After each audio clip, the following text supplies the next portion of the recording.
Hey friends, happy Saturday morning. It is going to be a beautiful, beautiful day, but I tell you what, it is going to be a cold one. I had to step in here to get out of the wind. I just finished up my run. As you can see, the wind has done a number on my face, but I want to share something that was on my heart this morning, something that I really, really hope blesses you. In my Bible study this morning, I was in Acts 26. I highly encourage you to read it. It's an absolute gem, and it's such a lesson that being an almost Christian is not being a Christian at all, that there is no half-hearted Christianity. You're either all in for Jesus or you're all out. There is no in between. You know, Jesus said in Matthew 12:30, "He who is not with me is against me, and he who does not scatter with me, he who does not gather with me scatters."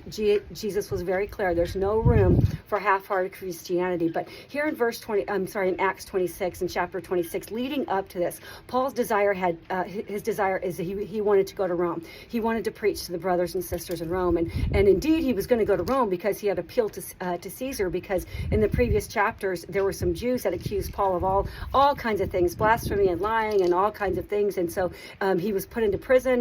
There were plots to kill him, so Paul was moved several times, and upon his appeal to Caesar, he was put in different courts. And in verse 26, here we have where Paul is in front of King Agrippa, who was there with his sister Bernice, and in front of Festus.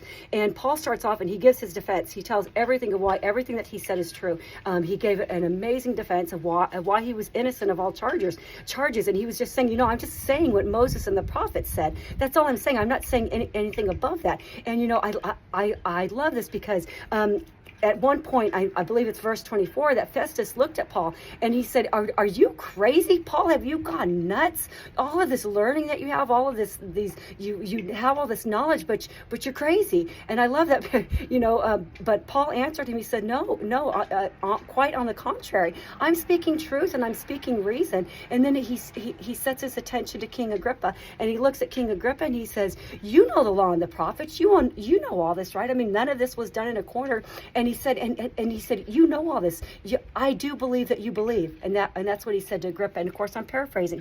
But verse 28, one of the saddest verses in the Bible, it says that King Agrippa looked at Paul and he said, you almost persuade me to become a Christian. You almost persuaded me to become a Christian.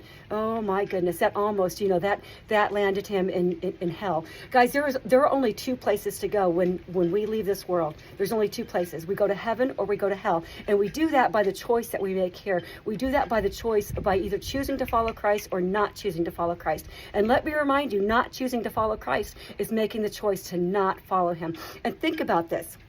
Here we have Agrippa, and I'm kind of just thinking about what might have gone on in the room. Here he looks at Bernice, right, who's a reminder of his immoral ways and the lifestyle of all the fun things in the world, the drinking and the partying and the sleeping around and all that sort of stuff. And he's like, I don't want to leave my friends, because he could have made the decision right then, but that would have changed his world. And then he looked at Festus, who had just called Paul crazy. Well, he certainly didn't want to be called crazy. He didn't want to stand out from everybody in the world. And then he looked at Paul, who had just, and right after he said, you almost persuaded me to become a Christian, that Paul said, I wish that I would persuade you and everybody else, except that you guys would not be in chains, that you would become like me, except in chains.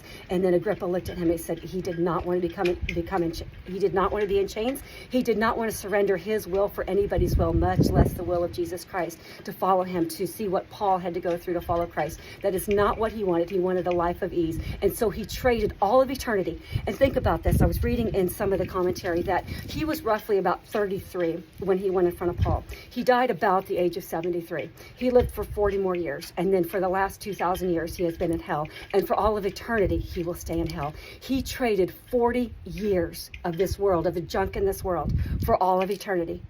He chose not to follow Christ, and because of that, he will pay the consequences for all of eternity. So guys, I really, really hope that blesses you, but it's really an eye-opener. If you have not made the decision to follow Jesus Christ, and I mean fully, if you have not given him your whole life and surrendered your whole being to him, your wills, your desires, everything, I urge you to do it today. Being an almost Christian will not get you into heaven. And before you say, well, I'm going to have fun in hell, I'm going to party with my friends, let me remind you that hell is a place of brimstone. It's total separation from Jesus Christ. There's not not a shred of decency. There's not a shred of comfort in hell. There's not a shred of relief from pain and suffering where there'll be weeping and gnashing of teeth. Hell is not a place you want to go to. So if you have not made the decision to follow Jesus wholeheartedly today, I urge you to do it. I'm telling you what, it'll be the best decision that you ever make. Now, like Paul, it won't free you up from having trials and troubles, but it will give you the peace that surpasses all understanding, and it will give you the confidence knowing that everything that you go through in this world will be worth it, because in the end, you will reap a reward far greater than any reward this world can give you. So guys, I really, really hope that blesses you. I'm going to finish up I'm finished up my run. I'm going to go. My sweet Larry's got the van warmed up. I'm going to go spend the day with him. It's going to be a great day.